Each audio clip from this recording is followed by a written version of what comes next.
What's up, guys? It's me, Hype, and Ghillie is also with What's me right up? now, and we actually have an interesting subject for you guys. For those of you who have seen the OpTic Predator um, commentary talking about his future, we kind of want to talk about that a little bit. Ghillie, I know you have some words to say about it. I think we should shed some light on just how fail this is. I know for you guys that don't really understand economics or, you know, how money actually works are gonna say, hey, he's got a good idea. He's gonna make some money off of a cinema. He's gonna save it up.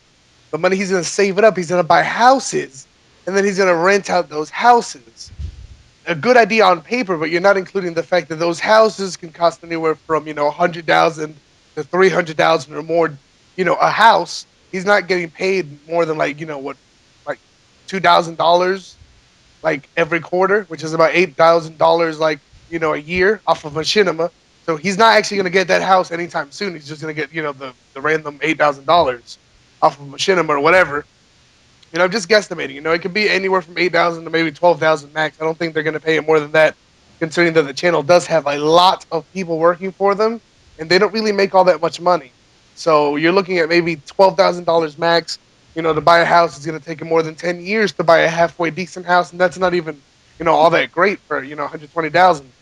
But and then after that, renting it out to someone that can actually afford it versus the price that you have to pay with a bank if you take a loan or something, it's just not worth it. You're going to end up going negative any way you look at it. You're going to end up going negative, and I just really don't get that idea. How much does Wings of Redemption make actually?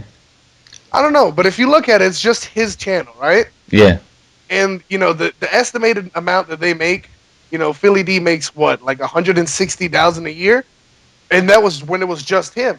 So $160,000 a year, just him. He was getting over 1 million views a video every single fucking video. He was pretty much the highest person on YouTube at one point. $160,000, that's pretty damn good. But you're looking at someone that's not getting anywhere near that many views or anywhere near that, and plus the channel split into like 100 fucking people. He's not getting paid a lot. So Wings, you're looking at Wings getting paid maybe like fucking 60,000, 70,000 a year, which is pretty decent. It beats the minimum wage and everything, but it's not really cutting edge kind of money for what, like, a middle age or what is it called, middle class person.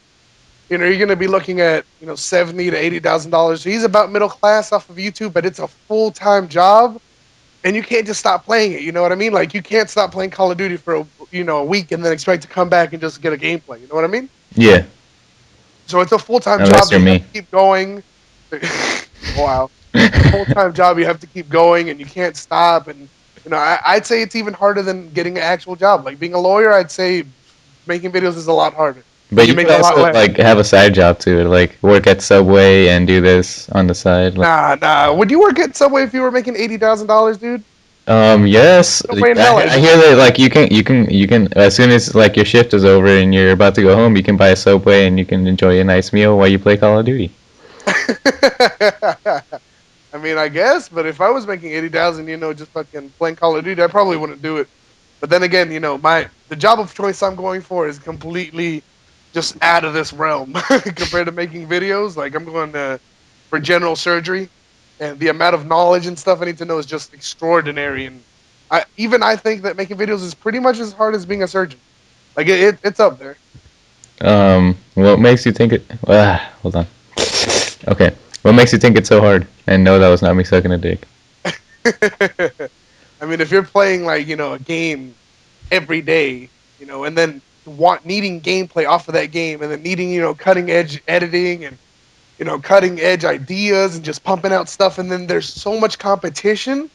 You know what I mean? Like you Yeah, can't just copy another dude and expect to get the same amount of views, right? yeah, But you can copy another surgeon and expect to get the job done if it's the same exact thing you're treating. You know what I mean? yeah, yeah.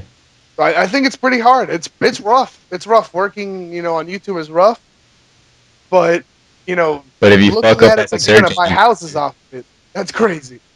Buying multiple houses and renting them out on a failing economy, that's just stupid.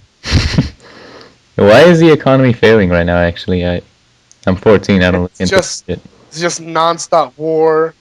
I mean, we're sending like $6 billion worth of fucking nukes and Well, not nukes, but bombs, bullets, arms, firearms, whatever. We're sending like $6 billion, like a month over in countries that aren't even ours, and that money comes off of the taxpayers, which is like your parents, my parents, and me, and pretty much everybody pays their own taxes. After you get a job, all that tax money is going straight to like killing people in countries we don't even know.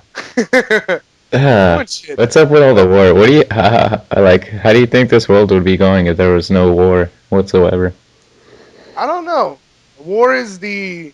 This is a good quote right here. War is the fuel for all invention. Without war, there wouldn't be any internet because the internet was created for the military. Without war, we wouldn't have LCD because the LCD was created for the military. We wouldn't have, fancy, very thin TVs. We wouldn't have anything because war's always been, the thing that makes people get on the cutting edge of things, to outdo another or whatever. Yeah, but I mean, I don't know how to explain. I guess it's a necessity, but you really think like if there was no war, we never would have like had that fuel to like think of new things and It wouldn't have invent been new as stuff? fast. Oh, It wouldn't have been as fast. We would so have right now struggled in our to produce lifetime, we'd big be ass like a bricks. Nintendo 64. Yeah, we would have had Nintendo 64s and like brick shaped cell phones. Well, thank God for the people dying for our Xboxes. Um,